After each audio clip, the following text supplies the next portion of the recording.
You wake up and your throat is on fire. You shuffle to the cabinet, take a pill, and by noon you are basically fine. Now delete all of it. No pharmacy, no doctor, no hospital down the road, no pill of any kind. Just you, a forest, and 100 quiet things that want you dead. And here is the part that should stop you. They survived for hundreds of thousands of years. Before antibiotics, before surgery, before anyone knew a germ even existed. So how exactly did your ancestors pull that off? First, kill one lazy idea. They were not just us, standing around wishing for penicillin. They were sharper than that, watchful, relentlessly practical. When dying is a daily possibility, you pay very close attention. You notice which plant stops the stomach pain. You notice which root closes a wound faster. You notice the river downstream of the dead animal is a bad idea. And that knowledge got passed down, grandmother to grandchild, healer to apprentice. Not in books, in memory, in tradition, which is just as powerful. What they built was, in a real sense, one enormous experiment. The sample size was all of humanity. The death rate from failed guesses was brutally high. But the survivors remembered what worked, and the results were shockingly real. Start with their oldest tool, plants. This is not folklore, this is real pharmacology, 60,000 years deep. In a cave in Iraq, a Neanderthal was buried with piles of medicinal pollen. Not weeds blown in, placed there on purpose. And several of those exact plants are still in herbal medicine today. Neanderthals doing herbal medicine before your kind even arrived there. Then it exploded. Take willow bark. It holds the very compound that aspirin is built from. Chewed for pain and fever in Egypt, Greece, China, and North America. Each place discovered it alone. Chew the bark, the pain goes down.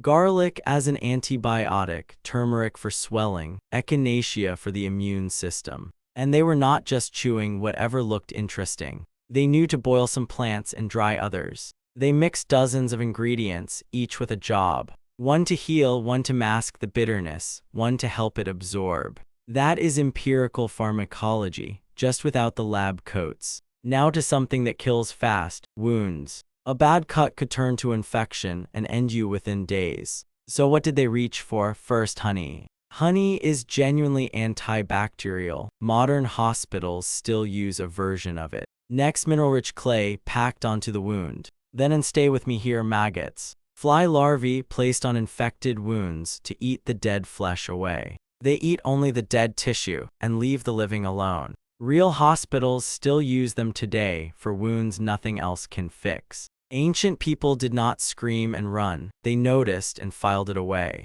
And spider webs pressed on to stop the bleeding. Spider silk really does help blood clot. Once again, they were not wrong. But here is where your jaw should drop. 9,000 years ago, they were drilling holes in living skulls. And people survived it. We know because the bone grew back around the hole. Some skulls show it was done more than once. The same person walked away twice. Brain surgery with stone tools and patients living through it. They even did amputations that healed cleanly, which means someone kept the wound clean and fed the patient for weeks. That is not luck, that is a working system of care. And here is the dark joke. Hand washing did not become standard in hospitals until the 1860s. Some old hospitals killed more people than the battlefield did. An outdoor healer with a clean stone blade may have had better odds than that. But medicine was only half of why they lived. The other half was already inside you. Your immune system, shaped by millions of years of pressure. It learns, it adapts. The more it meets, the stronger the survivors get. Ancient humans met a storm of germs from birth, training their defenses. The children who lived became tough, hardened adults. A whole people could grow resistant to a disease, the slow, brutal way. It cost an enormous amount of death, but it worked. This is why one meeting of peoples turned catastrophic. Newcomers carried diseases their own bodies had fought for centuries. The people they met had no such inherited armor. In some places, 9 in 10 died. Your immune system is, more than anything, a ledger of every plague your ancestors outlived. There is another hidden ally too, the life inside your gut. Ancient people were filthy, and it may have helped them. They ate wildly varied food, touched the soil, and never sterilized their world. And they fermented food, loading it with helpful bacteria. Every old culture had its own version, a living probiotic on the shelf. Their guts were far richer in life than most modern ones. And our clean, processed, over-sterile lives may be quietly costing us that. Please still wash your hands, but dirt and health are more tangled than we thought. Now something that sounds fake but is real, belief itself. If you truly believe you will heal, you often measurably do.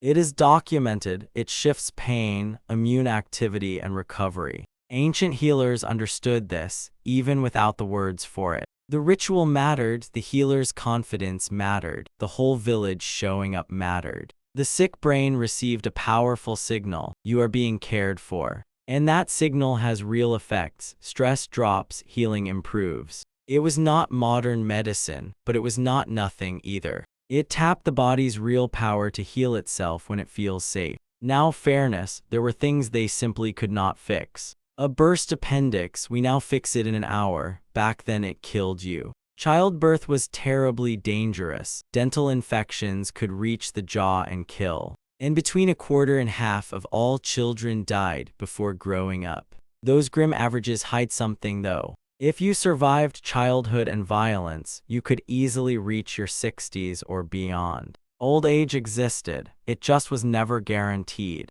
And the most sobering part, many of these ancient killers still kill millions today, where medicine is scarce. Modern medicine is not a luxury, it is one of our greatest achievements. A pill that fixes what once killed you is genuinely a miracle we stopped noticing. So when you gather it all up, how did they survive? They had plants with real power, wound care that truly worked, immune systems hardened by generations, guts full of life, healers who understood the mind, knowledge saved across thousands of years, and one thing above all the rest, each other. You were never built to survive alone. In their tight communities, the sick were cared for and the old were treasured. The community itself was a kind of medicine. We know now that loneliness can be as deadly as smoking. Isolation harms you, connection heals you. That was true 50,000 years ago. It is exactly as true tonight. If your ancestors surviving all of that gives you a little awe, sit with it a moment.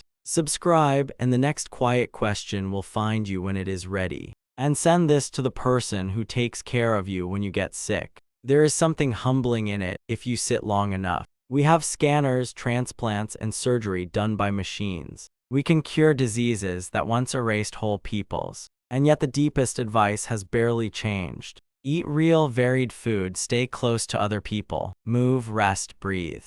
It is nearly what a healer told a patient by the fire 10,000 years ago. The tools are unrecognizable. The human underneath is exactly the same. So the next time modern medicine amazes you, and it should, spare a thought for what your ancestors pulled off with almost nothing. They faced a world full of things that could kill them. And through watching, trying, and holding on to each other, they figured out how not to die. Enough of them made it, often enough, to one day give the world you. And you, quietly breathing here today, are the proof that all of it held.